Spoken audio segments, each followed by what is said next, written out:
A Polícia Civil do Estado do Paraná está alertando que o ambiente virtual exige atenção redobrada de pais e responsáveis, já que criminosos utilizam jogos online, redes sociais e aplicativos para conquistar a confiança de crianças e adolescentes.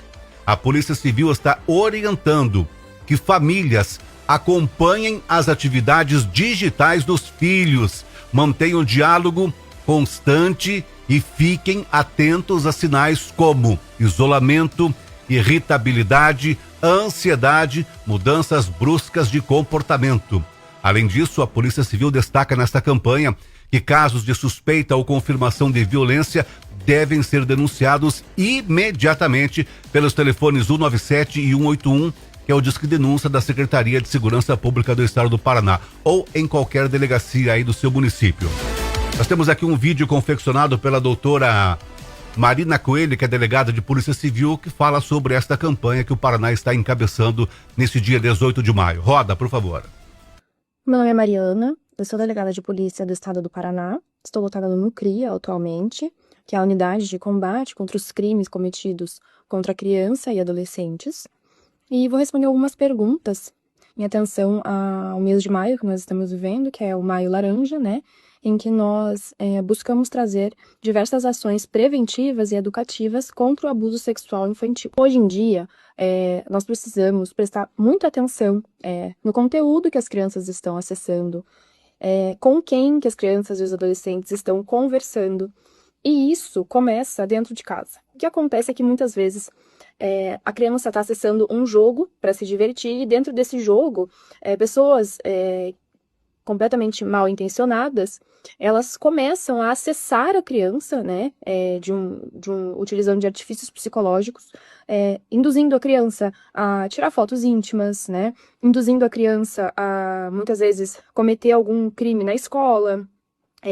Então essas conversas, elas acontecem dentro de um contexto que seria de jogo, né, de assistir algum vídeo.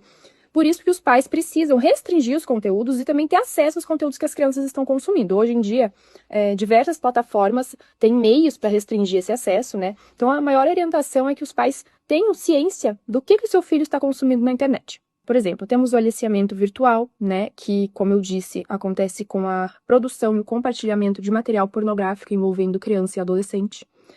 Temos também a extorsão mediante imagens íntimas, então a criança e adolescente acaba sendo constrangido e acaba tirando a foto e enviando a foto para essa pessoa que está cometendo o crime e acaba sofrendo uma extorsão, né, uma ameaça, sob pena da pessoa divulgar essa foto, tá? Então a orientação é que nunca tire foto íntima e envie, ainda que seja para um conhecido, porque na internet existem vários meios que essa foto, ela pode vazar, né, como os jovens dizem, então daqui a pouco essa foto que você mandou, ela tá circulando em grupos. Os criminosos, eles começam procurando ali interesses em comum que eles teriam com essa criança, esse adolescente. Então eles vão se aproximar como se fosse uma relação de amizade.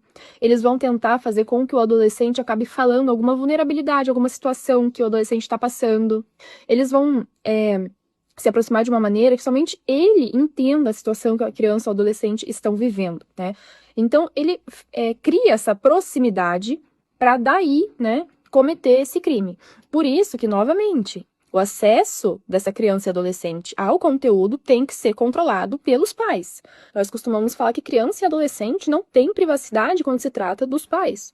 Porque a partir do momento que essa privacidade da internet acontece, os riscos que a criança e o adolescente estão sendo expostos, eles aumentam, e aumentam muito, né? Os principais sinais são mudança brusca de comportamento, querer impedir que os pais tenham acesso, né, às redes sociais, ao computador, ao celular, passar muito tempo sozinho, né, conectado nessa rede, irritabilidade extrema, ansiedade, né, depressão. Então, os pais ou os responsáveis, as pessoas que estão convivendo com esse jovem no dia a dia, eles têm que buscar entender o que está acontecendo com essa criança e adolescente. Por isso que eu falo, a proximidade, seja dos pais, do responsável, do professor, a abertura para o diálogo é o melhor caminho. Então, a denúncia ela tem que ser feita imediatamente. Pode ser feito um boletim de ocorrência na unidade policial do Nucria ou em qualquer delegacia de polícia que esse boletim de ocorrência vai ser encaminhado para nós. Também pode ser feito pelo canal 197, né, que é o telefone da Polícia Civil. Também pode ser feito por denúncia, que é o 181, denúncia anônima. E qualquer sinal, qualquer indício que vocês percebam, o importante é parar, conversar com o seu filho, sem colocar medo na criança ou no adolescente, mas buscando entender o que está acontecendo e pronto para ajudar. Né? Porque muitas vezes as crianças acabam confiando mais num amigo do que nos pais, porque os pais eles não dão essa abertura. E essa abertura de confiança, essa relação de confiança é o principal para prevenir qualquer crime contra a criança e adolescente, principalmente os crimes sexuais, né? Os crimes que acontecem na internet. Ok, aí então a delegada de Polícia Civil do Estado do Paraná, a doutora Mariana Coelho, muito obrigado aqui pelo vídeo, né? Pelas orientações.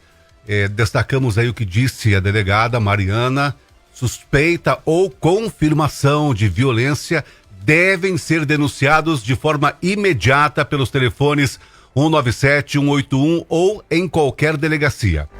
Esta ação, gente, faz parte da campanha Maio Laranja e da Operação Caminhos Seguros, que promove palestras educativas e ações de combate à violência contra crianças e adolescentes em todo o estado do Paraná.